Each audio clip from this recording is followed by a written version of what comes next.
Hello everyone, आप देख रहे हैं मैथ्स विद राकेश छोकर। दोस्तों, हम केवीएस जेएसए के प्रीवियस ईयर पेपर पढ़ रहे हैं। ये मैं क्यों पढ़ा रहा हूँ अगर आपको बताऊं तो आपको पता है केवीएस एनवीएस की वैकेंसियां आ चुकी हैं। आपका एग्जाम का प्रोसेस चेंज हो चुका है।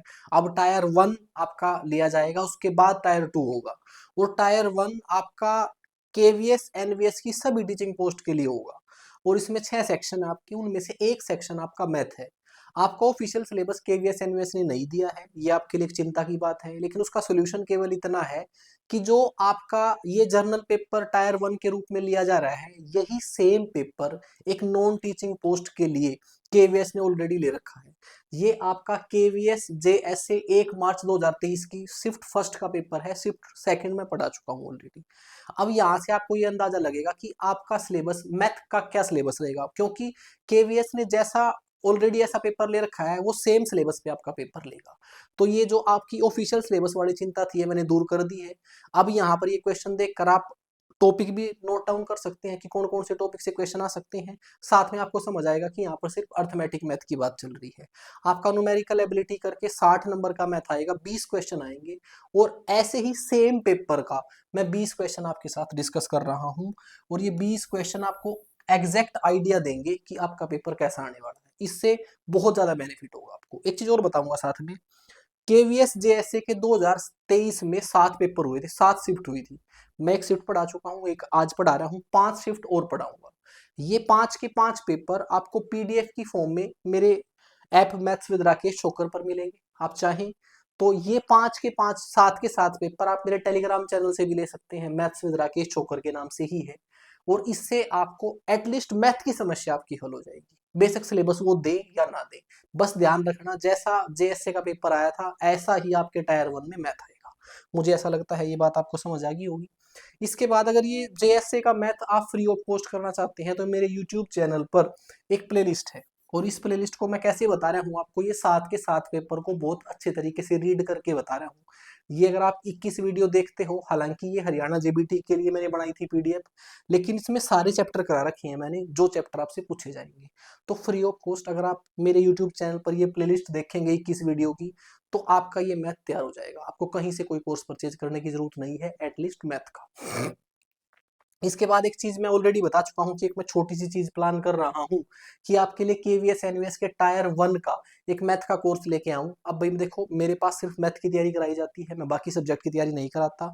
आपके टायर 1 में 6 सेक्शन आएंगे, जब उसमें से मैं एक सेक्शन पढ़ा रहा हूँ तो मैंने ऐसा कोर्स बनाने की कोशिश की है कि जो बिल्कुल नॉमिनल प्राइस का हो और आपको मैथ सीखने के लिए मिले। मेरा पर्पस यहाँ पर ये है कि मैं टायर 1 का मैथ आपको ऐसा सिखाऊं कि आपके 60 में से 60 आए। तो ये प्राइस कुछ भी नहीं है। अगर मैं आपको बताऊं, मेरे ऐप पर अच्छे खासे प्राइस के कोर्सेज चल रहे हैं, जो मुझे स्टूडेंट जानते हैं, जो मेरे ऐप पर पढ़ रहे हैं उनको पता है। यहाँ पर मोटिव पैसा कमाना बिल्कुल नहीं है। यहाँ पर मैं चाहता हूँ कि ज्यादा से ज्यादा स्टूडेंट जो केवीएस एनवीएस की तैयारी कर रहे हैं उनका मैथ में एक भी नंबर ना कटे।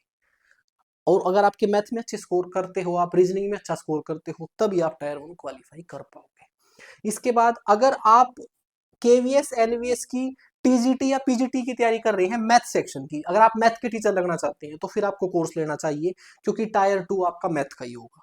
उसमें मैंने क्या कर रखा है, एक त्रिशूल बैच बना रखा है। ये केवीएस एनवीएस पीजीटी मैथ है, इसमें टायर 1 टायर 2 डिस्क्रिप्टिव एमसीक्यू सब की तैयारी हो जाएगी। ठीक है। ऐसे एक बार मास्टर बैच बना रखा है जिसमें केवीएस एनवीएस ईएमआरएस टीजीटी की तैयारी होगी, डिस्क्रिप्टिव की भी, एमसीक्यूज की भी, और आपकी टायर 1 की भी। अगर आप एचटेट पीजीटी की तैयारी कर रहे हैं जो कि 2025 में होने वाला है, 2025 में होने की उम्मीद कम बची है, अब जनवरी 2026 में होने की उम्मीद है, तो आप ये कोर्स ले सकते हैं। आपको डेडिकेटेडली मैथ की तैयारी कराई जाएगी बहुत खूबसूरत तरीके से। और एक मैंने, ये मेरा बेस्ट कोर्स है, मुझे ऐसा लगता है कि मैंने सबसे ज्यादा इच्छा करके इस कोर्स को बना रखा है, जिसका नाम है सारथी बैच। बहुत सारे स्टूडेंट ले चुके हैं।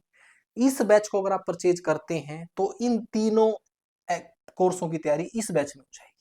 आप ये अकेला कोर्स लेकर ये समझ सकते हैं कि टीजीटी एग्जाम्स के बहुत सारे पोर्शन टीजीटी पीजीटी के इससे अकेले कोर्स से हो जाएंगे।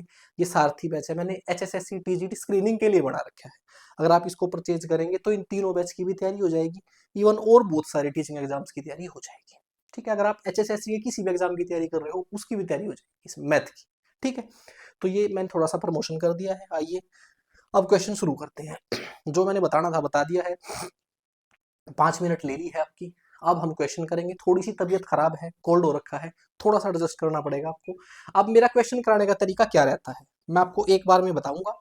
मेरा क्वेश्चन करने का तरीका ये है कि जैसे आपने एग्जाम में क्वेश्चन करना है वैसे मैं आपको कराऊंगा, ना कि अपनी तारीफें लूटने के लिए, यहाँ जादू दिखाने के लिए आ रहा हूँ कि क्वेश्चन आया और आंसर बताए और ये बताया कि आपको बहुत अच्छा टीचर मिल गया है। ऐसा बिल्कुल नहीं है।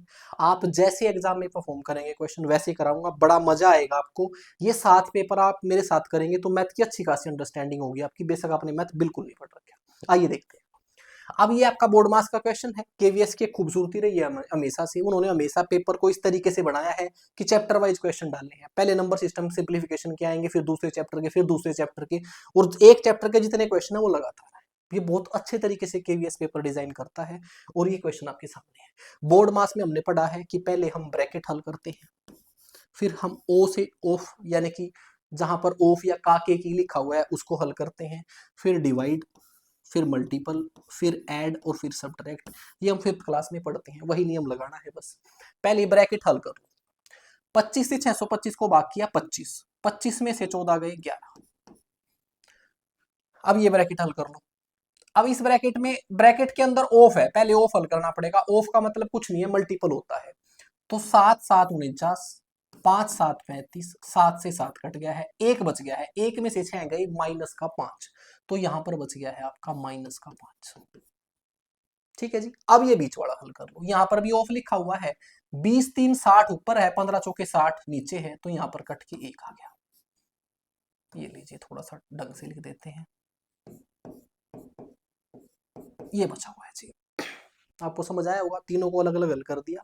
अब इसको आप अगर थोड़ा और हल कर देंगे तो क्या होगा, ये माइनस माइनस प्लस हो जाएगा, तो 11 + 1 + 5 = 17 हो जाएगा, और ये आपका आंसर है। अगर इस पैटर्न में नहीं करेंगे तो आपका आंसर बदल जाएगा, ये आपको पता है। ये क्वेश्चन आपको एचसीएफ निकालना है। अगर आप पिछला पेपर मेरे से पढ़ चुके हैं तो बिल्कुल इसी पैटर्न पे था।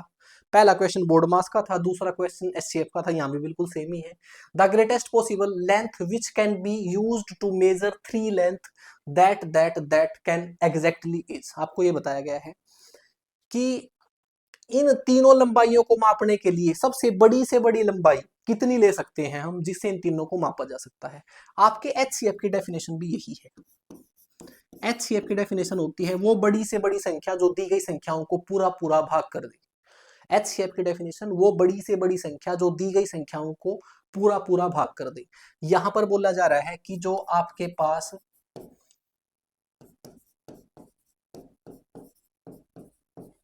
ये इस लंबाई, ये 3 लंबाइयां हैं आपके पास, मैंने सारी सेंटीमीटर में बना ली, इनको पूरा पूरा माप ले, इसका मतलब जो इनको पूरा पूरा डिवाइड कर दे। बस एचसीएफ बताना है। इन तीनों का एचसीएफ कैसे निकालने, एचसीएफ निकालने का सबसे बेस्ट तरीका होता है डिफरेंस मेथड। डिफरेंस मेथड क्या कहता है, जिन संख्याओं में कम से कम डिफरेंस है वो ले लो। इन दोनों में कम से कम डिफरेंस है, इसको चेक करेंगे। ये आ जाएगा 15 में से 4 गए 1, 11 में से 3 गए 8, 81 आ गया। अब या तो एचसीएफ 81 ही होगा या फिर इसका कोई फैक्टर होगा। 81 ही होगा, मुझे कैसे पता चलेगा, 81 से इनको भाग करके देखो। अब 81 की टेबल नहीं आती मुझे, तो 81 को मैं क्या लिख सकता हूँ, 81 को मैं लिख सकता हूँ 3 की पावर 4। 81 3 की पावर 4 होता है, इसको मैं ऐसे भी लिख सकता हूँ 9 × 9। अब मैं इनको भाग करके देखता हूँ, मैं देखता हूँ इस संख्या को भाग करके 9 से। अगर मैंने इसको 9 से भाग किया तो ये 9 से पूरा पूरा भाग हो रहा है। कैसे पता चला, इसके अंकों का योग 9 से भाग हो रहा है, तो मैं 9 से भाग कर देता हूं ताकि फिर अगले 9 से भी चेक कर लूंगा। इस 9 से इसको भाग किया तो ये आ गया है 9 5 45, 9 7 63। अब जैसे ही मैंने इसको 9 से भाग किया, अब आगे 57 आ गया है। अब इस 9 से तो ये भाग हो गया, लेकिन अब इस 9 से भाग नहीं हो रहा है। क्यों नहीं हो रहा है, क्योंकि 57 सिर्फ 3 से भाग होता है, 9 से भाग नहीं होता। तो इसका मतलब मुझे पता चला कि 81 से तो ये भाग नहीं हो रहा है। अब मुझे क्या पता चला, यहाँ पर ये पता चला कि इसमें एक फैक्टर 3 एक्स्ट्रा है, उसको हटा दिया मैंने। अब क्या बच गया है, अगर मैंने एक 3 फैक्टर हटा दिया 81 में से, तो अब ये 27 बच गया है। कितना बच गया है, 27, जिसका अर्थ है 9 × 3। बस मुझे अब ये चेक करना है क्या ये 9 × 3 से भाग हो रहे हैं। पहले इसको करके देखा, 9 एकम 9 बच गए हैं आपके 3, 9 3 27, बच गए हैं आपके 4, 9 5 45। अब इसके बाद जो संख्या बची है वो भी 3 से भाग हो रही है, इसका मतलब ये आपकी 27 से भाग हो रही है, ये भी 27 से भाग हो जाएगी। इसके अंकों का योग 9 है, अगर आप इसको 9 से भाग करोगे तो दोबारा जो संख्या आएगी वो 3 से भाग हो जाएगी। तो इसका मतलब मुझे ये पता चला कि 27 इनको पूरा पूरा भाग कर रही है, और वह संख्या जो इनको पूरा पूरा भाग कर दे वही आपका HCF होता है। ये लीजिए जी, ठीक है। चलिए आगे चलते हैं।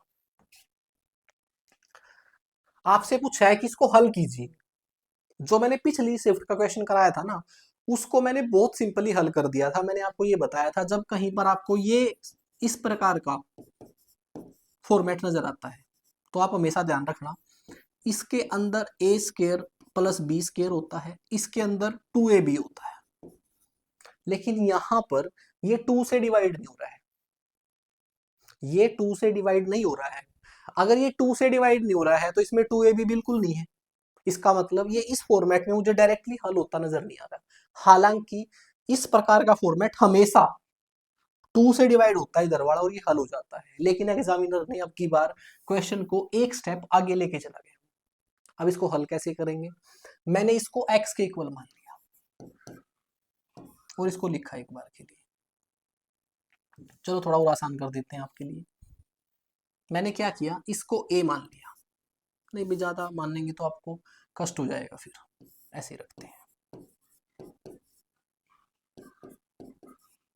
अच्छा, जो मैं ये ऐसे ऐसे बोलता रहता हूँ कि इस तरीके से करते हैं, इस तरीके से करते हैं, तो मैं कंफ्यूज नहीं हो रहा होता, बस ये सोच रहा होता हूँ कि आपको ऐसा तरीका बता दूं जो आपको समझ में भी आ जाए और आप एग्जाम में परफॉर्म भी कर पाओ। मेरा लक्ष्य बस ये है कि आप उस क्वेश्चन को एग्जाम में परफॉर्म कर पाओ, सिर्फ जादुई तरीका ना सीखो। अब इसको हल करना है तो मैंने क्या किया, इस रूट को हटाने के लिए दोनों तरफ स्क्वायर कर दिया, जैसा कि हमने पढ़ रखा है। ये लीजिए जी। अब अगर मैंने इसका स्क्वायर कर दिया है तो ये हो गया है a माइनस बी का होल स्क्वायर। तो ये कैसे खुलेगा, ये खुलेगा a का स्क्वायर, ये आपको पता है ये बराबर होता है a square plus B square minus 2ab के बराबर होता है। तो पहले a स्क्वायर, इसका स्क्वायर करेंगे हम। अगर इस वैल्यू का स्क्वायर करेंगे ना तो इसके ऊपर से ये रूट हट जाएगा, अंदर आ जाएगा 35 प्लस 5 रूट 13 एक। फिर आगे प्लस बी स्क्वायर, मैं इसका स्क्वायर करूंगा, इसके ऊपर से भी रूट हट जाएगा, प्लस 35 माइनस 5 रूट 13।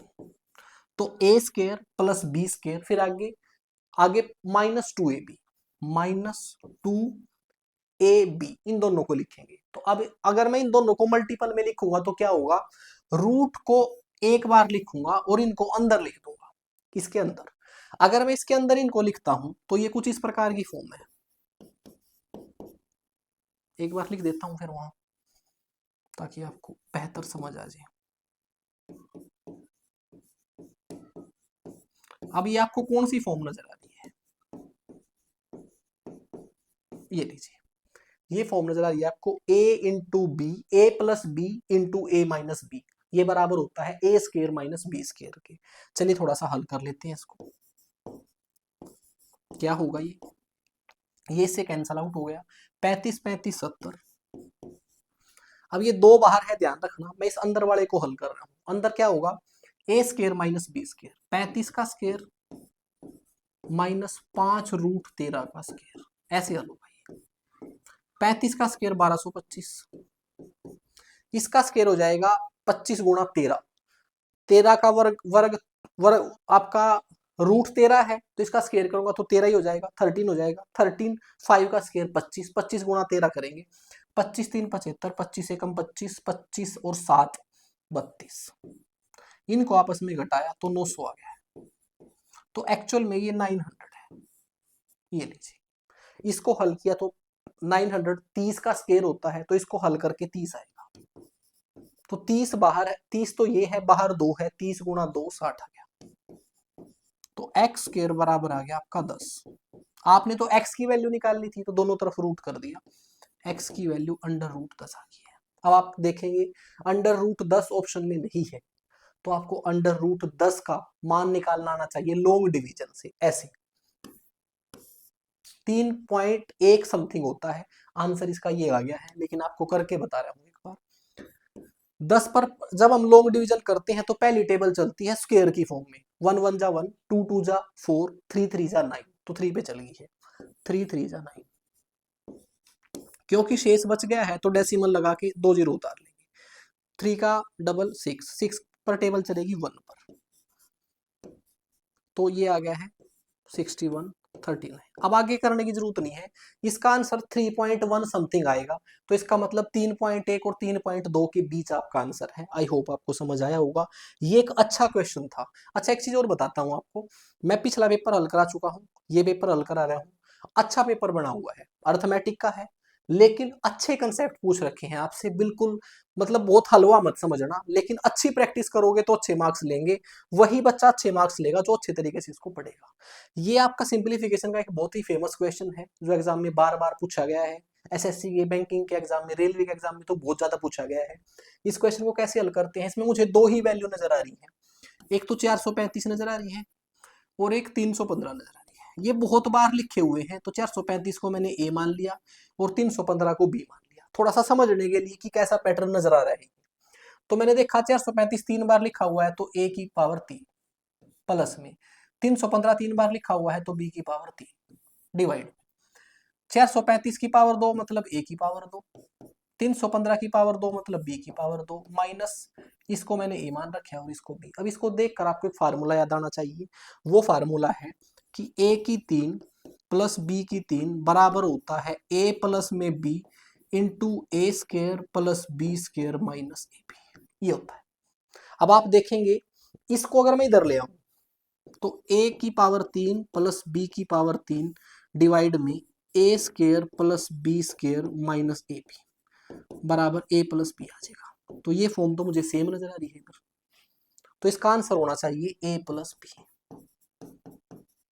अभी इतना कुछ मैं आपको लिख के बता रहा हूँ, इसको देखकर फॉर्मेट को डायरेक्टली मुझे आंसर पता था कि इन दोनों को जोड़ना ही है बस, और इन दोनों को जोड़ोगे आप तो 750 आ जाएगा, तो ये आपका आंसर है। ठीक है जी, चलिए आगे चलते हैं। डिविजिबिलिटी रूल का क्वेश्चन है, यहाँ पर ये पूछा गया है आपसे कि if the 8 digit number this is divisible by 88, ये बताया गया है कि ये नंबर जो है ये 88 से पूरा पूरा भाग होता है, then the maximum possible value of, इसकी मैक्सिमम पॉसिबल वैल्यू पूछी है, इसकी मैक्सिमम पॉसिबल वैल्यू कब आएगी, 3x प्लस 2y की मैक्सिमम वैल्यू तब आएगी जब मैं x और y को मैक्सिमम रखूंगा। तो यहां से मुझे x और y का मान निकालना है, कैसे निकालूं, मुझे ये पता है कि ये जो नंबर है ये 88 से पूरा भाग होता है। अब 88 की तो टेबल मुझे नहीं आती, तो 88 को दो को प्राइम नंबर के रूप में तोड़ लिया, दो सहभाज्य संख्याओं के रूप में तोड़ लिया, वो आ गया है 11 और 8, 11 8 88। इसमें क्या है, 11 और 8 दोनों आपके को प्राइम नंबर है। अब मैं ये चेक करूंगा, ये संख्या 11 से भाग होती है और ये 8 से भी भाग होती है।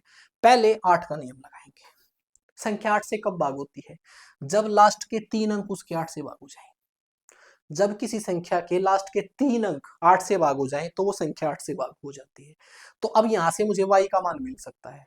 अब एक और नियम बताता हूं आपको, देखो जब आपके सामने 3 अंकों की संख्या होगी और आपने चेक करना है कि संख्या 8 से भाग होती है या नहीं, तो सबसे पहले आपको जो आपके सैकड़े के स्थान पर होता है, जो 100th प्लेस पे अंक होता है, उसको देखना है। यहाँ पर दो सिचुएशन हो सकती है कि या तो नंबर आपका इवन होगा या फिर ओड होगा, या तो संख्या यहाँ पर जो होगी, जो भी अंक होगा वो सम होगा या विषम। अगर सम हो तो सोने पर सुहागा है, आपने बस ये चेक करना है, अगर यहाँ पर इवन नंबर है तो लास्ट के 2 अंक चेक करने हैं, ये लास्ट के 2 अंक अगर 4 से भाग हो जाएंगे, 8 से भाग हो जाएंगे, तो ये संख्या भी 8 से भाग हो जाएगी। लेकिन अगर ये तीसरा अंक ओड हो, विषम हो, तो फिर आपने क्या करना है, इसमें 4 जोड़ देना है, बाकी बची हुई संख्या में 4 जोड़ देना है, और 4 जोड़ने के बाद अगर वो 8 से भाग हो जाएगी तो वो संख्या 8 से भाग हो जाएगी। ये इसका एक और आगे थोड़ा सा एक स्टेप अगला वर्जन है, जिससे हमारा क्वेश्चन और आसान हो जाएगा। तो मैंने तीसरा अंक देखा, तीसरा अंक आपका एक ओड संख्या है, 5 एक ओड नंबर है, तो मुझे ये पता चला कि इसमें अगर मैं 4 जोड़ दूं और ये फिर 8 से भाग हो जाएगा, तो इसका मतलब ये 8 से डिविजिबल है। तो मैंने क्या किया, यहां पर नंबर रखना शुरू करा। सबसे पहले मैंने y की जगह 1 रख दिया, अगर मैं y की जगह 1 रखता हूं तो ये 18 हो जाएगा, और 18 में 4 जोड़ू तो 22 हो जाएगा, लेकिन 22 तो 8 से भाग नहीं होता, इसका मतलब y का मान 1 नहीं हो सकता। फिर मैंने y का मान 2 माना। अगर मैं y का मान 2 मानता हूं तो फिर ये 28 हो जाएगा। क्या 28, 8 से 28 में फिर 4 भी जोड़ना है, 28 में 4 जोड़ा तो देखा ये 32 हो गया है, और 32 तो 8 से भाग होता है। इसका मतलब अगर मैं y की जगह 2 रखूंगा तो ये संख्या 8 से भाग हो जाएगी। y का एक मान मुझे पता चल गया, आगे चलेंगे ऐसे। अब मुझे पता है अगर एक मान 2 आ गया है तो डायरेक्टली आप बहुत अगले वाला नंबर सोच सकते हो, इसमें आप डायरेक्टली 4 जोड़िए 6 जोड़िए, बहुत आगे मिलेगा नंबर अगला। अब एक एक जोड़ के चेक कर सकते हो आप, जैसे कि आप यहाँ पर मैंने 2 लख रखा था तो फिर 3 रख लो, 38 प्लस 4 42 नहीं भाग होगा। फिर इसमें 4 रख लो, 48 और 4 52 तो भी 8 से भाग नहीं होगा। फिर 5 रखो, 58 और 4 62 नहीं होता। फिर 6 रखो, जैसे आप y का मान 6 रखोगे तो 68 और 4 72, ये फिर 8 से भाग हो जाएगा। इसका मतलब y के दो मान आ गए हैं, एक 2 है और एक 6 है। या तो y की जगह 2 हो सकता है या फिर 6 हो सकता है। मुझे इसका मैक्सिमम मान निकालना है तो मैं y को 6 मानूंगा। अगर मुझे इसका मैक्सिमम मान निकालना है तो y को भी मैं बड़ा मान मानूंगा, वो मैंने मान दिया 6। अब इसको आगे हल करते हैं, 8 वाला काम हो गया है। संख्या 11 से कब भाग होती है? जब उसके विषम स्थानों का योग मैं सम स्थानों में से घटाऊं तो आपस में या तो 0 आ जाए या फिर 11 का मल्टीपल आ जाए। तो विषम स्थान कौन से हैं इसके, ओड प्लेसेज कौन से हैं? ये इसके ओड प्लेसेज हैं। 8 और 5 13, 13 और 4 17, 17 प्लस x, ये इसके ओड प्लेसेज पर जो डिजिट थे उनका सम आ गया है। अब जो इवन प्लेसेस पर है उनको जोड़ो, यहाँ पर मैंने 6 मान लिया है तो 6 और 9 15, 15 और 3 18, 18 और 6 24, तो इधर आ गया है 24। अब आप ये बताइए इनको आपस में घटाकर या तो 0 आना चाहिए या फिर 11। अब 11 तो आना पॉसिबल नहीं है। आप x को मैक्सिमम कितना मान सकते हो? मैक्सिमम 9 मान सकते हो। अगर मैं मैक्सिमम 9 मानूंगा तो भी 11 नहीं आएगा। इसका मतलब इन दोनों का अंतर 0 आना चाहिए। अब 0 आने के लिए यहाँ क्या रखना पड़ेगा? 0 आने के लिए x का मान 7 रखना पड़ेगा। अगर मैं x का मान 7 रखूंगा तो ये 0 हो जाएगा, और 0 होते ही विषम स्थानों का योग सम स्थानों में से घटकर अगर 0 आता है तो ये संख्या 11 से भी भाग हो जाएगी। इसका मतलब x का मान मेरा 7 है।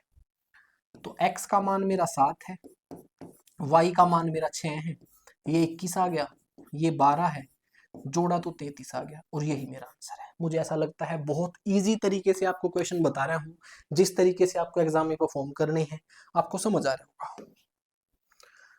Working 8 hours a day, 12 persons can finish a work in 40 days।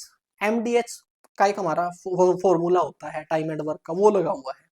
आपको ये बताया गया है कि 8 घंटे एक दिन में काम करे, और अगर 12 आदमी काम करे तो उस काम को 40 दिन में कर देंगे। सबसे पहले टोटल वर्क निकालना समझे। टोटल वर्क कैसे निकलता है?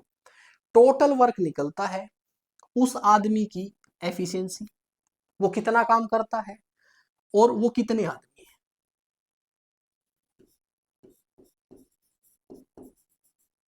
नंबर ऑफ मैन, उस आदमी की एफिशिएंसी और वो कितने आदमी काम कर रहे हैं, उस तरीके से टोटल वर्क निकलता है। अब यहां पर मैं देखता हूं, अब यहां पर ये बताया गया है कि आदमी तो काम करते हैं 12, आदमी तो काम करते हैं 12, और एक दिन में कितना काम करते हैं कैसे पता चलेगा? 8 घंटे काम करते हैं और 40 दिनों तक काम करते हैं, तो एक दिन का एक काम मानते हैं और 40 गुना 8 कर देते हैं। अब ये आपको समझ नहीं आएगा, और आसान तरीका बताता हूं, और बस डायरेक्ट फार्मूला यूज करो, टोटल वर्क के चक्कर में मत पड़ो। MDH बराबर होता है MDH। अब ये क्या है? यहां से भी टोटल वर्क निकालते हैं, यहां से भी टोटल वर्क निकालते हैं, और ये टोटल वर्क बराबर होता है। टाइम एंड वर्क में जब भी किसी काम का जिक्र होता है तो वो ये बोला जाता है कि कोई काम, किसी काम को ये ग्रुप इतने समय में करता है, दूसरा ग्रुप इतने समय में करता है, तो वहां पर वो काम बराबर होता है। वही एक ग्रुप ने कर रखा होता है, वही दूसरे ग्रुप ने कर रखा है। तो बस उस टोटल काम को निकालना ही हमारा लक्ष्य है। टोटल वर्क कैसे निकलता है? कितने आदमियों ने काम किया, कितने दिनों तक किया, कितने घंटों तक किया, इनको अगर मैं सभी को मल्टीपल कर दूं तो टोटल वर्क आएगा ये।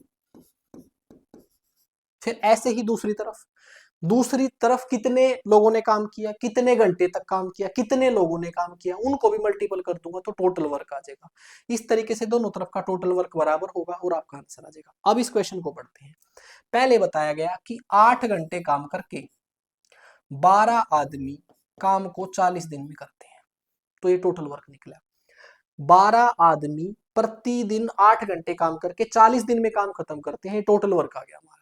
फिर आगे बोला गया then in how many days, फिर कितने दिनों में, आपसे दिन पूछे हैं तो D2 पूछा है आपसे, कितने दिनों में the same work can be finished by 20 person, अगर इस काम को 20 लोग करें, वर्किंग 6 आवर पर डे, और हर रोज 6 घंटे काम करें, तो कितने दिनों में कर लेंगे काम को। तो बस D2 पूछा है आपसे, निकाल देंगे, हमारी इक्वेशन बन गई, हल कर दो इसको।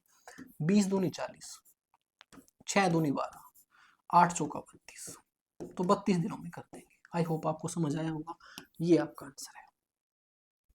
ठीक है जी, चलिए आगे चलते हैं। Q is twice as fast as P in doing some work, ये बताया गया है कि Q जो है P से काम करने में दुगना सक्षम है, किसी एक सेम काम को करने में Q जो है P से 2 गुना सक्षम है। इसका अर्थ क्या है, इसका अर्थ ये है कि इनकी एफिशिएंसी का जिक्र कर रखा है कि P अगर 1 यूनिट काम करता है 1 घंटे में, तो Q 2 यूनिट करता है, क्योंकि उससे दुगना कार्यक्षम है।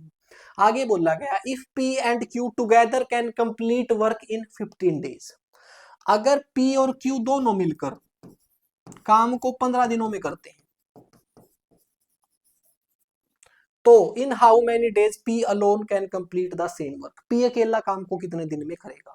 पहले टोटल वर्क निकालो एक बार।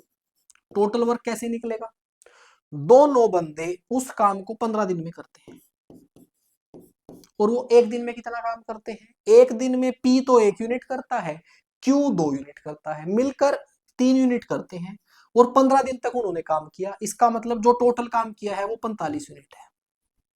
अब ये बोला गया है ये 45 यूनिट काम अगर P करे तो कितने दिन में कर देगा, P कितना टाइम लेगा, तो मैं कहूंगा कि टोटल काम तो है मेरा 45 और P एक दिन में 1 यूनिट करता है, तो 45 दिनों में इस काम को खत्म कर देगा, और ये आपका आंसर है। ठीक है जी, चलिए आगे चलते हैं। एवरेज का क्वेश्चन है। अभी तक आपने टॉपिक नोट कर लिए होंगे, पहले आपका नंबर सिस्टम और सिंप्लीफिकेशन के क्वेश्चन चल रहे थे, फिर आपका बीच में टाइम एंड वर्क आ गया, टाइम एंड वर्क के क्वेश्चन करे हमने, और अब हमारा क्वेश्चन आ गया एवरेज का। ठीक है, अब एवरेज के क्वेश्चन में क्या बोल रखा है, the average as of 11 players of a cricket team is increased by 4 months, एक 11 प्लेयर्स की टीम का जो एवरेज है वो 4 मंथ बढ़ जाता है। कब, when two players of age 17 and 22 years are replaced by 2 new players, जब 2 प्लेयर बदल दिए जाते हैं, जो 17 और 22 साल के हैं वो बदल जाते हैं किसी नए 2 प्लेयर से, the average as of the 2 new player, जो नए 2 प्लेयर आए हैं उनकी एवरेज एज बताओ क्या है। देखिए, सबसे पहले तो आप ये समझे कि 11 प्लेयर थे, उनका कुछ ना कुछ एवरेज था, वो एवरेज क्या है हमें नहीं पता। फिर ये बताया गया इसमें से 2 प्लेयर चले गए, 2 प्लेयर चले गए, और उनका टोटल जो उनकी एज थी, एक की 22 थी, एक की 17 थी, अगर मैं जोड़ूं तो 39 वर्ष थी दोनों की। ठीक है जी, अब ये तो चले गए, 39 वर्ष के 2 बंदे चले गए और 2 नए बंदे आ गए। अब वो मुझे नहीं पता उनकी उम्र कितनी है। अब क्या प्लेयर्स की संख्या पर कुछ चेंज आया, नहीं, संख्या तो अभी भी 11 ही है, 2 प्लेयर चले गए 2 प्लेयर आ गए, लेकिन इससे क्या हुआ, इससे ये हुआ कि जो एवरेज था ना पहले, उससे एवरेज बढ़ गया 4 मंथ। इसको अगर ईयर्स में बदलू तो डिवाइड में 12 भी कर सकते, रहने दो आप, मंथ में रखो फिर देख लेंगे इसको। ये लीजिए जी, अब ये एवरेज का कंसेप्ट क्या है इसको ध्यान से समझेंगे। ये एवरेज बढ़ने का मतलब क्या है, एवरेज बढ़ने का मतलब ये है जो प्लेयर्स गए वो कम उम्र के थे, जो प्लेयर्स आए वो ज्यादा उम्र के थे, इसी वजह से मेरा एवरेज बढ़ गया। ठीक है, अब मुझे ये पता करना है कि वो कितने ज्यादा बड़े थे, वो जितने ज्यादा बड़े होंगे वो इसमें जोड़ दूंगा मैं, और मुझे पता चल जाएगा कि जो दो आने वाले प्लेयर थे उन दोनों की उम्र का सम क्या था। अब अगर एवरेज 4 महीने बढ़ गया है तो एवरेज 4 महीने बढ़ने का मतलब क्या है? एवरेज 4 बढ़ने का मतलब ये है कि प्रत्येक प्लेयर के 4-4 मंथ बढ़ गए। जो पहले एवरेज उम्र थी उनकी उसमें सभी के 4-4 महीने बढ़ गए हैं। और सभी के मतलब कितने प्लेयरों की? 11 महीने के। 11 महीने नहीं, 11 प्लेयर्स के। अगर 4 मंथ एवरेज बढ़ गया है तो एवरेज 4 मंथ बढ़ने का मतलब ये है जितने भी आपकी टीम में प्लेयर हैं सभी की उम्र में 4-4 महीने बढ़ गए। तो टोटल कितना बढ़ गया? 11 प्लेयर हैं, 11 × 4, इसका मतलब 44 मंथ बड़े थे वो पहले वाले प्लेयर से। कितने बड़े थे? 44 मंथ। अब इनको आप ईयर्स में चेंज कर लीजिए। अगर मैं इनको ईयर्स में चेंज कर दूं तो 12 महीने का एक वर्ष होता है, 12×3 = 36, 3 वर्ष और 8 महीने। ये जो नए प्लेयर आए हैं ये पहले वाले प्लेयरों से 3 वर्ष 8 महीने बड़े थे। तो इसका मतलब अगर मैं दोनों की उम्र का सम पता करना चाहता हूं कितना है तो कैसे पता चलेगा? पुराने वालों से अगर वो 3 वर्ष 8 महीने बड़े थे तो ये इसमें जोड़ दो बस। तो 39 और 3 42, 42 वर्ष और 8 महीने के थे वो। उनकी उम्र का एवरेज पूछा है। एवरेज कैसे निकलता है? एवरेज निकलेगा उनकी एज का सम डिवाइड में वो कितने हैं, 2 है, 2 से भाग कर दिया, 2 से इसको भाग किया 21 वर्ष, 2 से इसको भाग किया 4 महीने। तो उनका एवरेज जो उम्र थी 21 वर्ष 4 महीने थी। और ये आपका आंसर है। मुझे ऐसा लगता है आपको समझ आया होगा। बहुत ही सिंपल तरीके से हमने इस क्वेश्चन को समझा। एक बार इस क्वेश्चन को देखिए, 1 मिनट।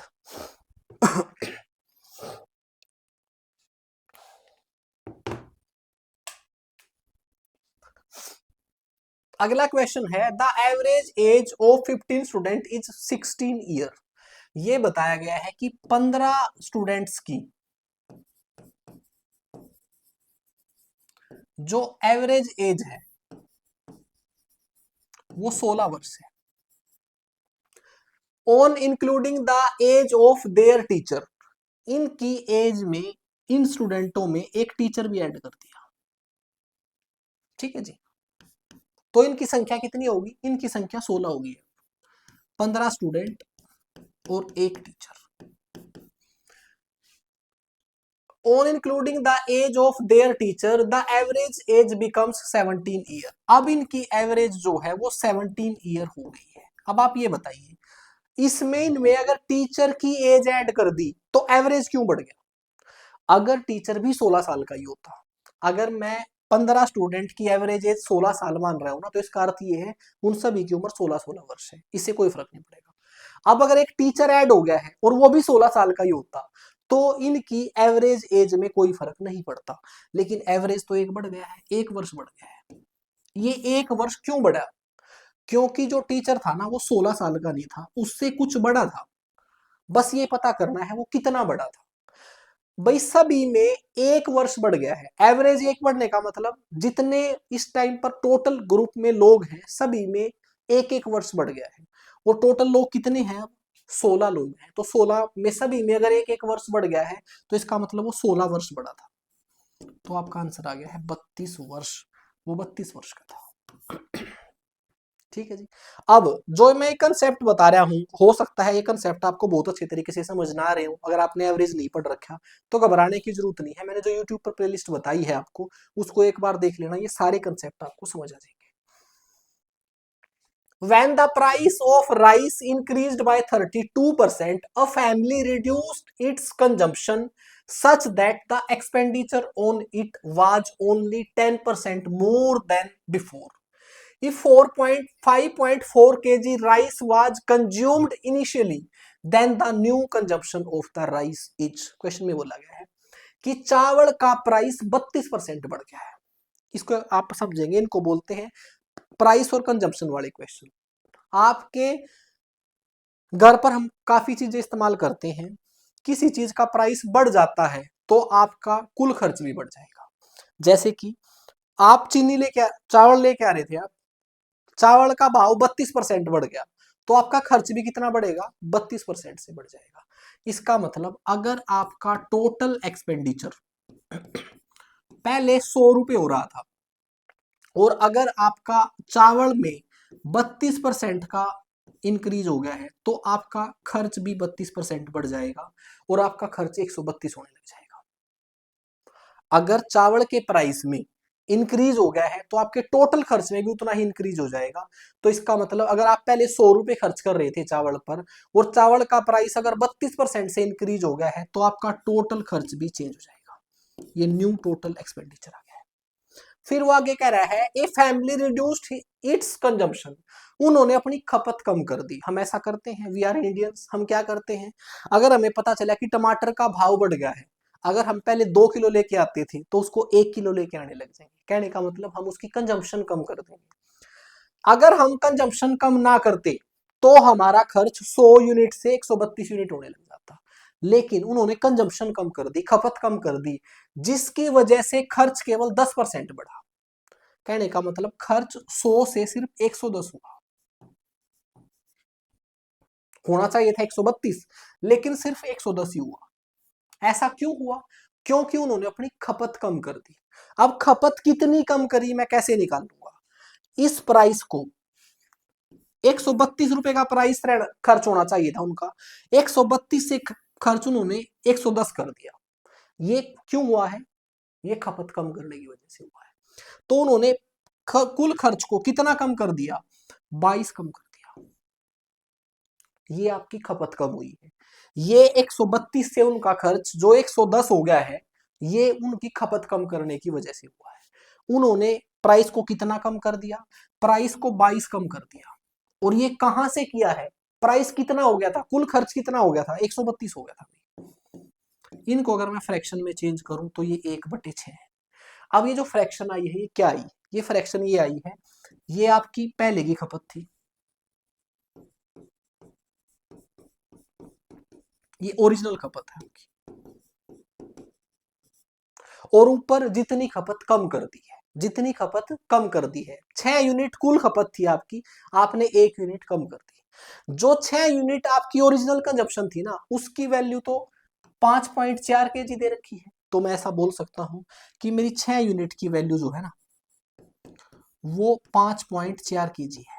अगर मैं 1 यूनिट की वैल्यू निकाल लूं तो 1 यूनिट की वैल्यू 6 से इसको भाग कर दिया तो 0.9 केजी आ गया है। तो हमने अपनी खपत को 0.9 केजी कम कर दिया। आपसे नई खपत पूछी है कितनी है, तो हमारी खपत थी पहले 5.4 केजी, उसमें से 0.9 केजी कम कर दी तो 4.5 केजी खपत बची हुई है। और ये आपका आंसर है। ठीक है जी, कुछ नहीं है, एक बेसिक क्वेश्चन है।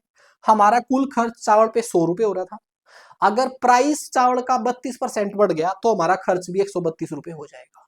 लेकिन परिवार समझदार था, उन्होंने अपनी खपत कम कर दी, खर्च केवल 110 रुपए हुआ।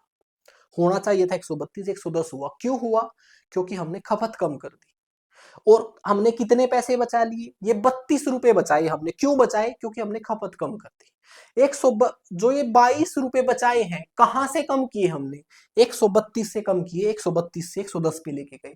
तो इनिशियली हमारे खर्च 132 हो रहे थे, लेकिन हमने 22 बचा लिए। तो यहां से जो फ्रैक्शन आएगी ये कंजम्पशन कम करने की वजह से आई है। तो ये फ्रैक्शन है मेरी ओरिजिनल खपत और ऊपर जितनी खपत कम कर दी। इसकी वैल्यू 5.4 केजी थी, 1 यूनिट की वैल्यू निकाली और इसमें से घटा दी। चलिए आगे चलते हैं। अब अगला क्वेश्चन आ गया है परसेंटेज का। परसेंटेज में दिया गया है आपको कि 20% of A number is x. एक नंबर का 20% जो है वो एक्स है। नहीं नहीं, 20% of A number x is 25। ये बताया गया है कि एक्स का 20% जो है वो 25 है। स्टेटमेंट में कुछ गड़बड़ है क्या? दोबारा पढ़ते हैं। 20% of A number x is 20 more than 7% of 200। ये बताया गया है कि एक्स का 20% जो है ना वो 200 के 7% से 25 अधिक है। दोबारा बता रहा हूं, एक्स का 20%, एक्स का 20% जो है वो 200 की 7% से 25 अधिक है। इसमें से इसको घटाऊं तो 25 आता है। आपसे कहा है then the value of x, x की वैल्यू बताओ। बस हम निकाल देंगे, क्या बड़ी बात है। अगर मैं 200 का 7% निकालूं तो 14 आएगा। डिवाइड में 100 होगा, 2 जीरो से 2 जीरो कट जाएगी, 14 आएगा। और यहां पर 14 माइनस का है, बराबर से उधर जाएगा तो प्लस का हो जाएगा, और 14 उसमें जुड़ेगा तो 39 हो जाएगा। ठीक है जी। अब क्या होगा, 20% का मतलब 20% की फ्रैक्शन होती है 1/5।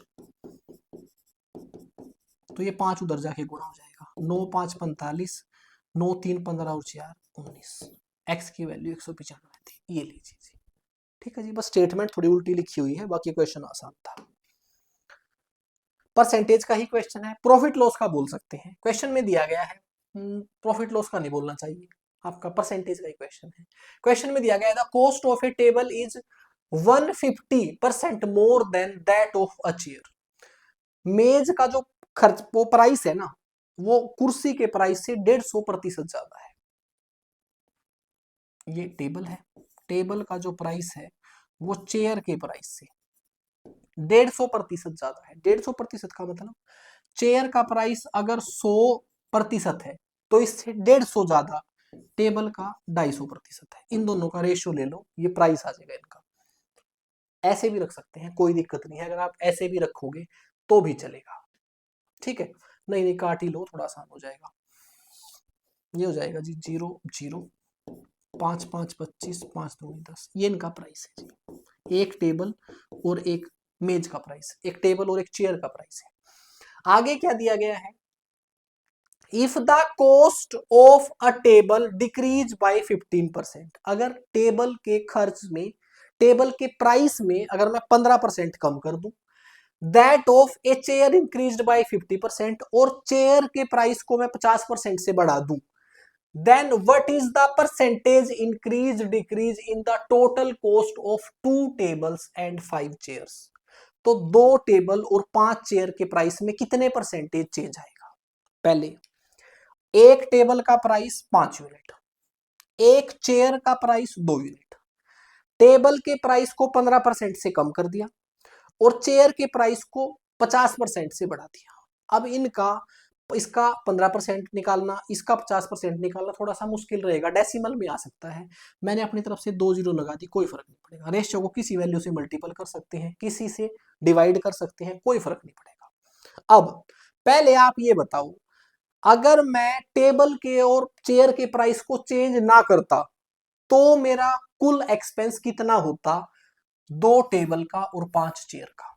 2 टेबल मतलब इसको 2 से गुणा करो भाई, 5 चेयर मतलब इसको 5 से गुणा करो, तो मेरा कुल खर्च होता 1000 1000 2000 खर्च होता मेरा। अगर मैं टेबल और चेयर के प्राइस में चेंज ना करूं तो 2 टेबल और 5 चेयर का कुल खर्च जो है मेरा वो 2000 है। लेकिन वो ये कह रहा है कि टेबल के प्राइस में से 15% कम कर दिया, तो इसका 15% है 75 रुपए। 1% 5, 15% 75, तो 75 कम कर दिया तो ये 425 हो गया। तो टेबल का प्राइस ये है अब, और टेबल कितनी खरीदी, 2 टेबल खरीदी। ठीक है जी। चेयर के प्राइस को 50% बढ़ा दिया, 200 का 50% 100 होता है, इसका मतलब इसका नया प्राइस है 300, और ये 5 खरीद दी है। अब खर्च कितना हो रहा है अगर मैं देख रहा हूं, तो इसको इससे मल्टीपल करता हूं तो ये 850 है, ये आपका 1500 है, तो 1500 और आपका 850 2350 हो गया है। अब आप ये बताइए कितना परसेंटेज चेंज आया है। पहले 2000 खर्च हो रहे थे, अब 2350 हो रहे हैं, तो आपके ज्यादा इंक्रीज हो गया है, कितना, 350। लेकिन आंसर परसेंटेज में बताना है। परसेंटेज इंक्रीज कैसे निकाल लूंगा, मैं कहूंगा कि 350 बढ़ गया है। कितने से बढ़ा है जी, 2000 से बढ़ा है। ये फ्रैक्शन है, परसेंटेज में चेंज करने के लिए 100 से गुणा किया, ये काट दिया जी, 17.5 आ गया है। 35 को 2 से भाग किया तो 17.5% का इंक्रीज आ गया है जी, और आपका आंसर है ये 17.5% की वृद्धि। बिल्कुल सिंपल तरीके से हल किया आपने। क्वेश्चन है आपका मिक्सचर एलिगेशन का। A shopkeeper bought some rice at 50 per KG. एक बंदे ने, एक दुकानदार ने 50 रुपए पर केजी के भाव से कुछ चावल खरीदे। भाव है, प्राइस है 50 रुपए पर केजी। कितने चावल खरीदे मैंने ये मान लिया, क्वांटिटी जो है वो मैंने x केजी मान ली, ठीक है जी। फिर आगे बोला and 100 kg price rice at ₹55 per KG, और 100 केजी चावल और खरीदे जिनका भाव था 55 रुपए पर केजी, ठीक है जी। He sold the mixture of these rice at the rate of 60 पर केजी, 60 रुपए पर केजी के हिसाब से फिर ये सारे चावल बेच दिए। पहले मैं देखता हूं कि उसने कितने रुपए के चावल खरीदे। टोटल एक्सपेंडिचर 50 रुपए पर केजी चावल खरीदे x केजी, इनको आपस में गुणा कर दिया, इतने चावल तो एक खरीदे उसने, इनको आपस में मल्टीपल कर दिया, इतने चावल उसने एक खरीदे, इसका मतलब इतने रुपए के खरीद लिए। बेचे कितने के, ये टोटल चावल 100 प्लस x, ये 100 प्लस, यहां लिख देता हूं 100 प्लस x, इतने केजी चावल थे, x एक बार खरीदे 100 एक बार, टोटल इतने चावल थे वो 60 रुपए पर केजी के हिसाब से बेच दिए, इतने रुपए के बेच दिए, इतने के खरीदे थे इतने के बेच दिए। And earned A profit of ₹1500, और 1500 रुपए का लाभ हुआ, 1500 रुपए का लाभ हुआ। इसका मतलब ये है ये कुल प्राइस इस प्राइस से 1500 ज्यादा है, तो आपस में इनको माइनस करो, लिखो इसको इनसे अंदर मल्टीपल कर दिया, 6000 माइनस 60x प्लस 60x, इनको अंदर गुणा कर दिया, ये प्राइस इसमें से घटाऊंगा तो 1500 होना चाहिए,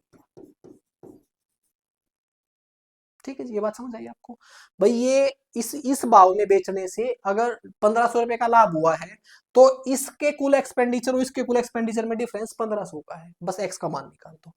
6000 में से 5500 गए 500, 60x में से 50x गए 10x, बराबर है 1500। 500 चले गए 1000, 10 से भाग किया 100, तो x का मान है 100 केजी। और आपसे ये पूछा था कि 50 रुपए पर केजी वाले चावल कितने खरीदे थे, 100 केजी खरीदे थे। बिल्कुल सिंपल तरीके से क्वेश्चन निकाल रहे हैं हम, ऐसे ही आपने एग्जाम में परफॉर्म करने हैं। मिक्सचर का क्वेश्चन है आपका, एक container has 216 litre of mixture of milk and water in ratio 5:1। If 4 liter of water is added to this mixture, then the ratio of the milk and water in new mixture is। आपको ये बताया गया कि 216 litre का एक mixture है, इसमें दूध और पानी का अनुपात 5:1 है, इसमें मिल्क और वाटर का जो रेशियो है वो 5:1 है।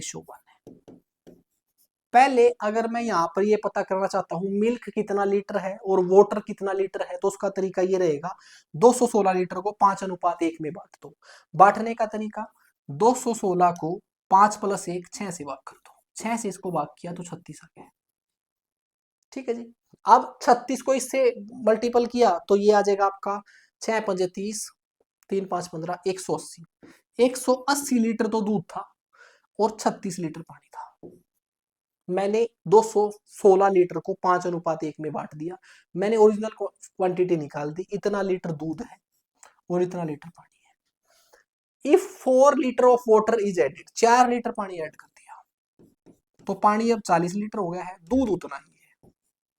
इनका अनुपात पूछा है आपसे मिक्सचर में, 2 9 2 दूनी 4, 9:2, ये आपका आंसर है,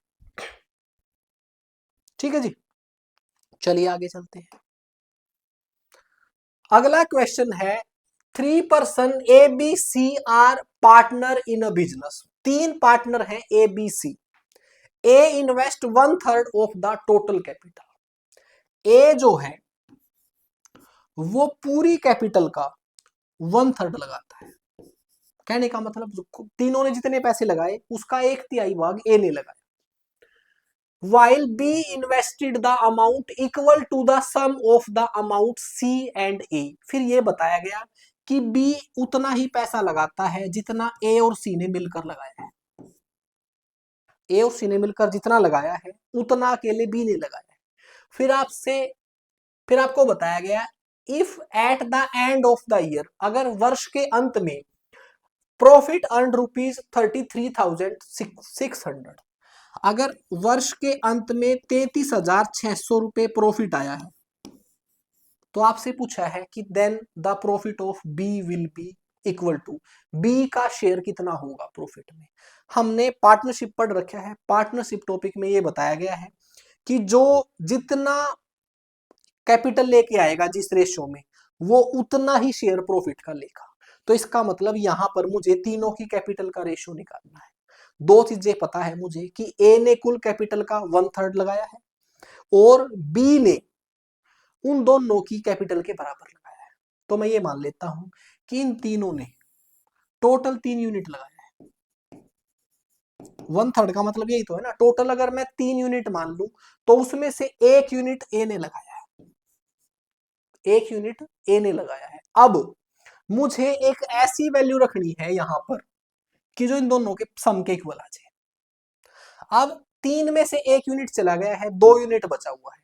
मैं 2 यूनिट में से यहां कितना रखूं और बचा हुआ वहां रखूं कि दोनों बराबर हो जाए। बच्चा भी बता देगा। अगर मैं यहां पर 1.5 यूनिट रख दूं और यहां पर आधा यूनिट रख दूं तो बात बराबर हो जाएगी। मैं इन दोनों को जोड़ूंगा तो यहां से भी 1.5 यूनिट आएगी और यहां से भी 1.5 यूनिट आएगी, इनको जोड़ूंगा तो 3 यूनिट आ जाएगी। हमने ये दोनों कंडीशन सेटिस्फाई कर दी। पहला, ए ने 1/3 लगाया है टोटल का, दूसरा बी ने उन दोनों के कैपिटल के सम के बराबर लगाया है। बस इसको रेशो में बदल दो, ए बी सी। ए ने लगाया 1 यूनिट, बी ने लगाया 3/2 यूनिट, सी ने लगाया 1/2 यूनिट। फ्रैक्शन को इंटीजर में चेंज करने के लिए पूरे रेशियो को 2 से मल्टीपल कर दिया और ये आ गया है। ठीक है जी, इनके जो कैपिटल का रेशियो है वो ये है। तो इस रेशियो में ये प्रॉफिट बांटा जाएगा। इस रेशियो में इस प्रॉफिट को बांट दो। बांटने का तरीका क्या है, इनको जोड़ो, 2 और 3 5 और 1 6, 6 से इसको भाग कर दो तो 6 5 30, 6 6 36। तो 1 यूनिट का मान 5600 आ गया। अगर 5600 से इसको गुणा करूंगा तो ए का प्रॉफिट शेयर आ जाएगा, 5600 से इसको गुणा करूंगा बी का शेयर आ जाएगा। बी का शेयर पूछा था तो 5600 गुणा में 3, 6 3 18, 3 5 15 और 1 16, 16,800 आपका आंसर आ गया है और ये आपका आंसर है। ठीक है जी, चलिए आगे चलते हैं।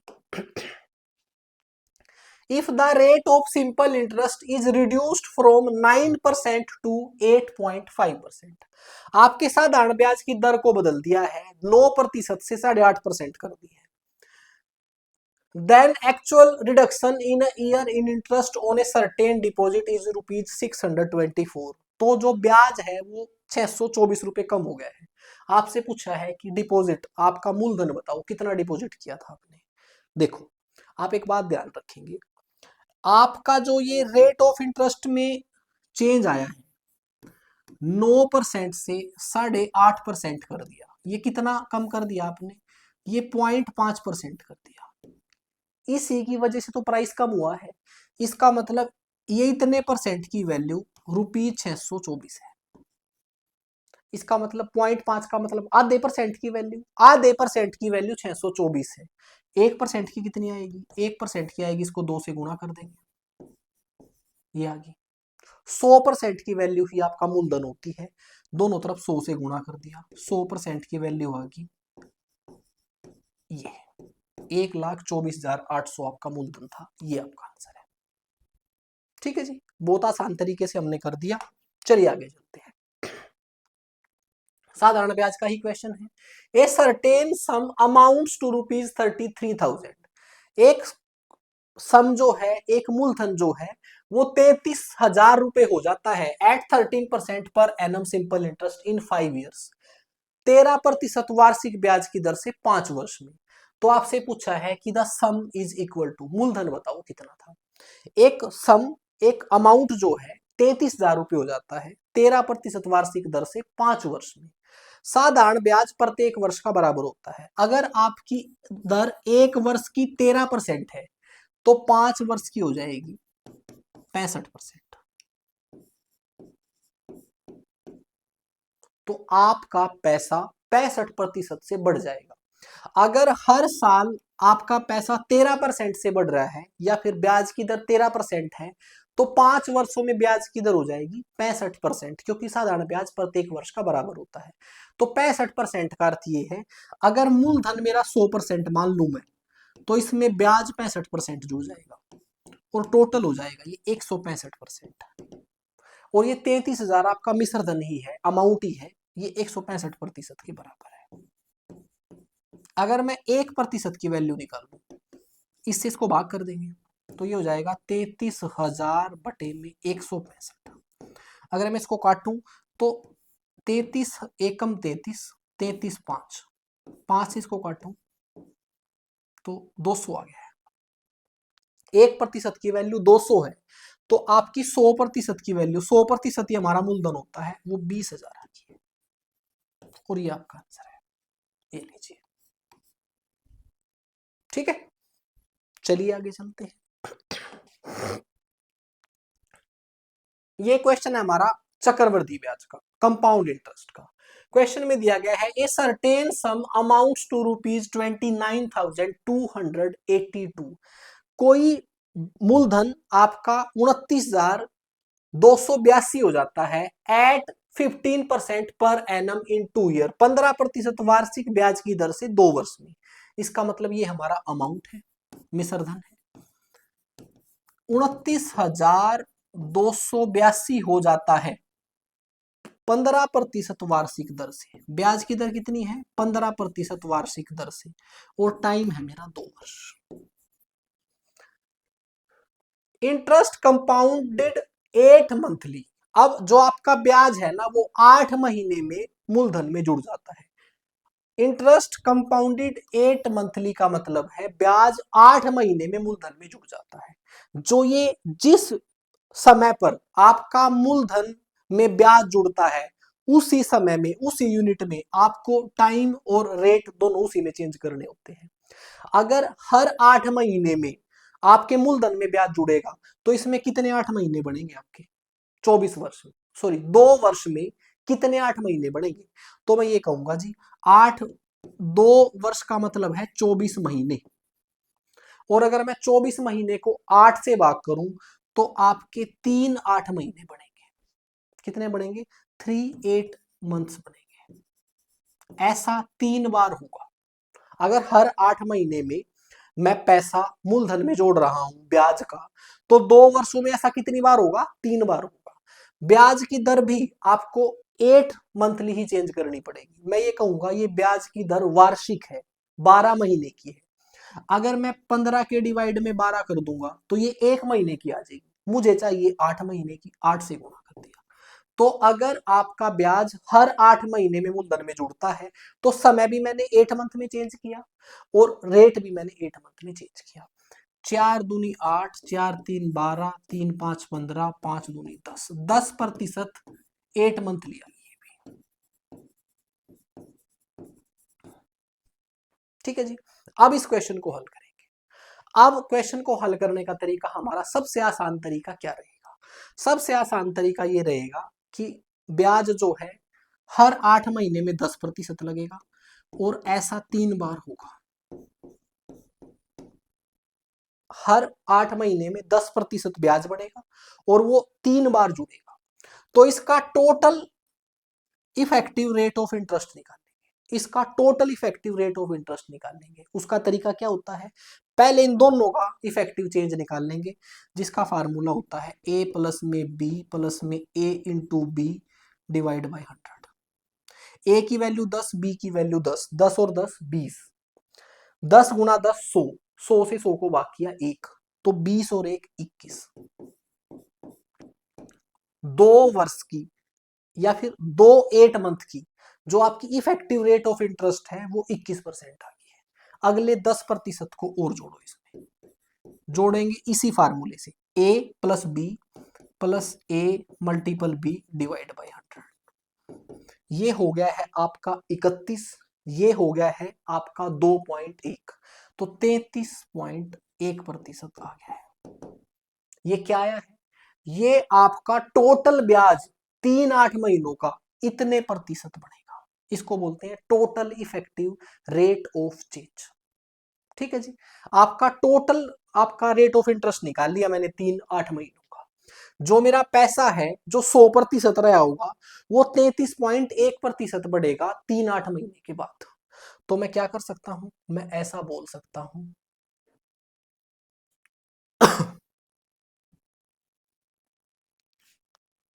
कि मेरा 100% ब्याज, 100% मूलधन था, ब्याज आएगा 33.1%, ये जुड़ के टोटल बराबर हो जाएगा अमाउंट के जिसकी वैल्यू ये दे रखी है। ये भी तो टोटल अमाउंट हो गया है, 100% मूलधन और इतना ब्याज, इनको जोड़ूंगा तो ये आ गया आपका 133.1%, 133.1%। 1% की वैल्यू अगर निकालूं तो क्या होगा, ये डिवाइड में आएगा और इधर आ जाएगा। कैसे किया मैंने ये, इसको थोड़ा और सिंपल रख सकते हैं हम, उधर मैं 10 कर देता हूँ, 100 को नहीं लेके जाते। अगर 1% की वैल्यू निकालनी है, ये डिवाइड में जाएगा, डेसिमल हटाया ऊपर 10 चला गया, इसको हल कर दो। 11 से काटा 121, 11 से इसको काटा तो 11 दूनी 22, 11 6 66, बच गए हैं आपके 6, 11 6 66, 11 दूनी 22, फिर 11 से, 11 दूनी 22, बच गए हैं 4, 11 11 दूनी 22, बच गए हैं 4, 11 चौक 44, 11 दूनी 22, फिर 11 से काटा, 11 दूनी 22, 11 दूनी 22, आपका 1% की वैल्यू 220 आ गई है। तो 100% की वैल्यू कितनी आएगी, 100% की वैल्यू आएगी आपकी 22,000। तो मुझे ये पता चला कि जो आपका मूलधन था, प्रिंसिपल था, वो 22,000 है। मैंने अभी तक प्रिंसिपल निकाला है। आगे क्या बोला क्वेश्चन में, फिर बोला है what will be the compound interest on the same sum at same rate and the same time period if the interest is compounded yearly.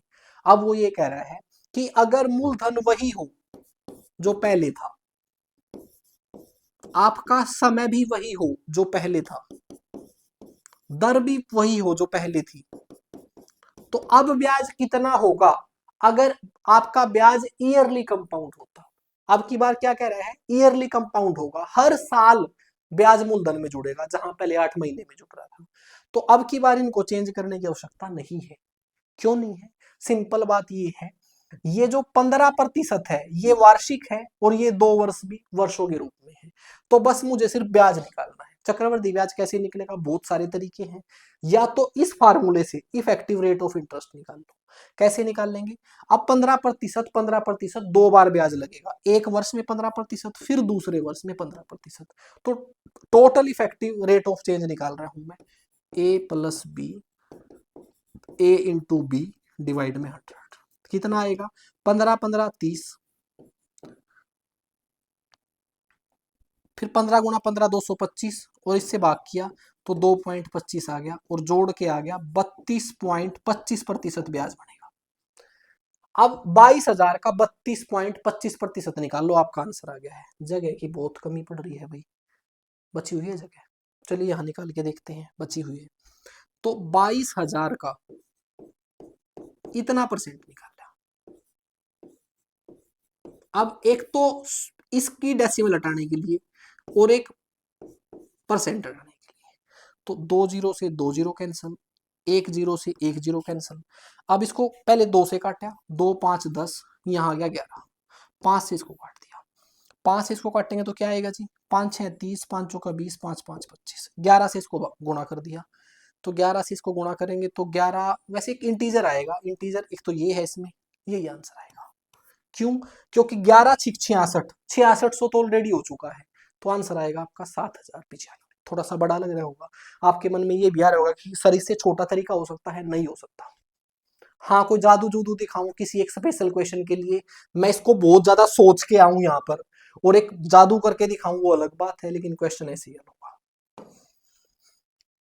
ये आपका टाइम स्पीड डिस्टेंस का क्वेश्चन है। क्वेश्चन में दिया गया है two train of length 108 metre और 112 metre are running towards each other. दो ट्रेन एक दूसरे की तरफ आ रही है, ये 108 मीटर की है, ये 112 मीटर की है, on parallel tracks and at speed of 46 kilometre per hour, 46 kilometre per hour. और 53 kilometre per hour. They will cross each other completely in, कितने समय में एक दूसरे को वो क्रॉस कर लेंगी, पार कर लेंगी। तो सबसे पहले आपका, जब दो ट्रेन एक दूसरे को पार करती हैं तो उन्होंने अपनी दूरी को ही पार करना होता है। तो डिस्टेंस कितना है, टोटल डिस्टेंस है इन दोनों का जोड़ जो कि 220 आ गया है। 220 मीटर जब वो तय कर देंगी दोनों मिलकर तो एक दूसरे को क्रॉस कर देंगी। उनकी स्पीड क्या रहेगी, इसको हम रिलेटिव स्पीड बोलते हैं। रिलेटिव स्पीड क्यों बोलते हैं, क्योंकि दोनों ऑब्जेक्ट आपके चल रहे हैं। अगर सेम डायरेक्शन में चलते हैं तो स्पीड माइनस हो जाती है, अपोजिट डायरेक्शन में चलते हैं तो जुड़ जाती है। तो इन दोनों की स्पीड को जोड़ लेंगे ये आ गया आपका 99, स्पीड रहेगी 99 किलोमीटर पर आवर।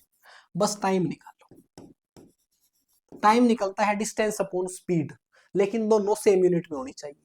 ये मीटर में है, ये किलोमीटर पर आवर में है। इसको मीटर पर सेकंड में चेंज करने के लिए 5/18 से गुणा कर दिया। अगर मैं इसको काटूं तो 9 एकम 9, 9 एकम 9, 9 दूनी 18, ये 55/2 आ गई है। तो मेरा टाइम होगा डिस्टेंस अपॉन स्पीड, ये आ गया जी। 55 से इसको काटूंगा तो 4, 4 दूनी 8, 8 सेकंड में एक दूसरे को पार कर लेंगे। जो आसान क्वेश्चन है वो आसान क्वेश्चन है, जो मुश्किल क्वेश्चन है वो मुश्किल क्वेश्चन है। जो है वही सत्य दिखा रहा हूं आपको। अगर मैं चाहूं तो इन सभी क्वेश्चनों को 25 से 30 मिनट में निपटा सकता हूं। मैं पूरी तैयारी करके आऊं इनकी, हर एक क्वेश्चन की शॉर्ट ट्रिक बना के लेके आऊं और कुछ ना लिखूं, यहां से यहां काटूं, यहां से यहां काटूं और आंसर बता दूं। बड़ी खुशी होती है आपको ऐसे देखते हुए, लेकिन वो आपके काम तो आने वाला नहीं। वो तो मेरी प्रैक्टिस है। हाँ, मैं अच्छा परफॉर्म कर रहा हूं, आपको अच्छा लगेगा, लेकिन उसका कुछ फायदा नहीं है। मैं प्रैक्टिकल चीजों पे विश्वास रखता हूं। जैसे मैं क्वेश्चन निकाल रहा हूं ऐसे ही आपने एग्जाम में क्वेश्चन निकालने हैं, बस। तो मैं इनकी ट्रिक बना के नहीं लेके आया, पेपर खोल रहा है और आपको पढ़ा रहा हूं। और जो बेस्ट तरीका हो सकता है इस क्वेश्चन को पढ़कर जो मुझे समझ आ रहा है वो आपको बता रहा हूं। ऐसे ही आपने परफॉर्म करना है।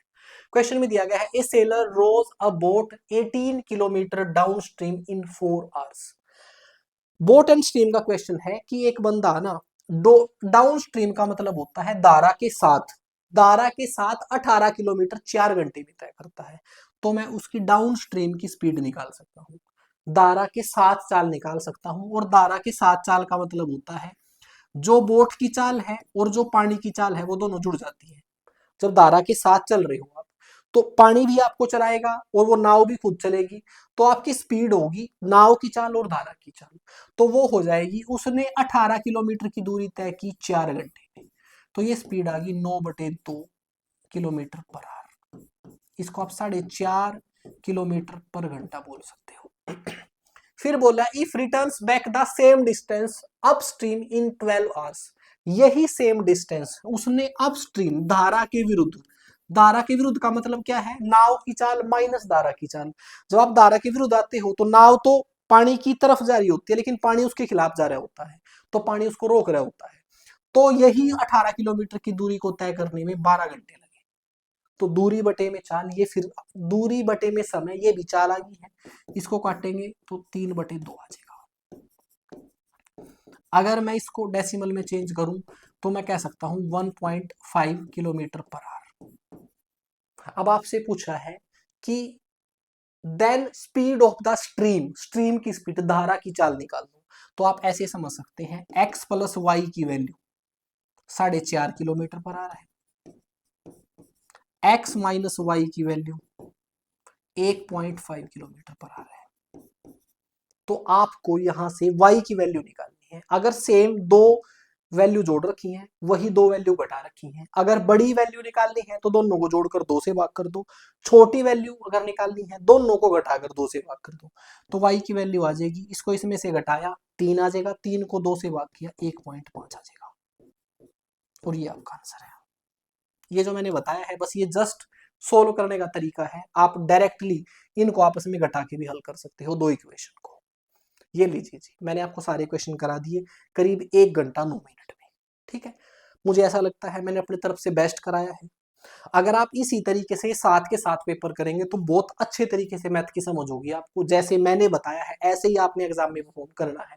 वो आपके मन में एक सवाल आएगा कि सर क्या सच में ही हमने ये 20 क्वेश्चन 1 घंटे में परफॉर्म करने हैं? नहीं, मैंने आपको बता बता कर, लिख लिख कर समझाया है। आप इसको खुद से हल करोगे तो थोड़े कम समय में कर सकते हो, शायद 40 मिनट में कर दो आप, शायद और बेहतर तरीके से 30 मिनट में किए जा सकते हैं। 20 क्वेश्चन को 30 मिनट में किया जा सकता है। यहाँ पर मैं आपको बार बार स्टेटमेंट पढ़ के बता रहा हूँ, चीजें लिख रहा हूँ। पेपर में आप ऐसा नहीं करते, स्टेटमेंट पढ़ते हो, आपने खुद को समझानी होती है और थोड़ा जल्दी हल करते हो। ये 20 क्वेश्चन अगर आप 30 या 35 मिनट में करते हो तो एक टीचिंग एग्जाम के लिए कोई बुरा नहीं है। आपको एसएससी का पेपर नहीं दे रहे, आपके पास बहुत टाइम है पेपर में, ठीक है। आप बेफिक्र होके अगर अपना पेपर देंगे तो 30-35 मिनट है आपके पास, ठीक है, आराम से आप पेपर कर सकते हैं। इसी तरीके से हम 7 पेपर करेंगे। जो ये मेरे वाले तरीके आपने सीखने हैं, जैसे मैं क्वेश्चन में परफॉर्म कर रहा हूं तो यूट्यूब पर वो 21 वीडियो देख सकते हैं, या फिर अगर आप टीजीटी पीजीटी केवीएस एनवीएस की तैयारी कर रहे हैं तो मेरा बैच परचेज कर सकते हैं। मैं इसी तरीके से सारा मैथ पढ़ाता हूँ। एक बात और, मैं वो एसएससी वाला टीचर तो नहीं हूं जो इन क्वेश्चनों को तो सेकंडों में कराऊं और हायर मैथ पढ़ाना पाऊं। अपना है मैथ का एक कॉन्सेप्ट, मैं मैथ के टीचर बनाने के लिए पढ़ाता हूँ। तो अपना एक रिदम है पढ़ाने का, जिसमें मैं आपको अर्थमेटिक मैथ भी पढ़ाता हूँ, ये वाला। फिर हम आगे भी जाते हैं, कैलकुलस भी पढ़ते हैं, डिफरेंशिएशन पढ़ते हैं, प्रोबेबिलिटी पढ़ते हैं, अलजेब्रा पढ़ते हैं, ट्रिग्नोमेट्री पढ़ते हैं। तो मैथ के प्योर कंसेप्ट को पढ़ते हैं जो टीचिंग एग्जाम के लिए जरूरी होता है। वहां पर स्पीड मैटर नहीं करती, वहां पर सबसे ज्यादा कॉन्सेप्ट मैटर करता है। अगर आप किसी टीचिंग एग्जाम की तैयारी कर रहे हैं, जो मैं बात बता रहा हूँ आप उसको रिलेट करेंगे। तो चलिए दोस्तों, आज के लिए इतना ही। अगर क्लास आपको अच्छी लगी है तो एक अच्छा सा खूबसूरत सा कमेंट कर सकते हैं। दूसरा, अगर आपको क्लास ठीक लग रही है तो टेलीग्राम पर ये पीडीएफ मिल जाएगी आपको, सोल्ड पीडीएफ, ताकि आपको बाद में रिवाइज करना हो तो कोई कष्ट ना आए। थैंक यू दोस्तों।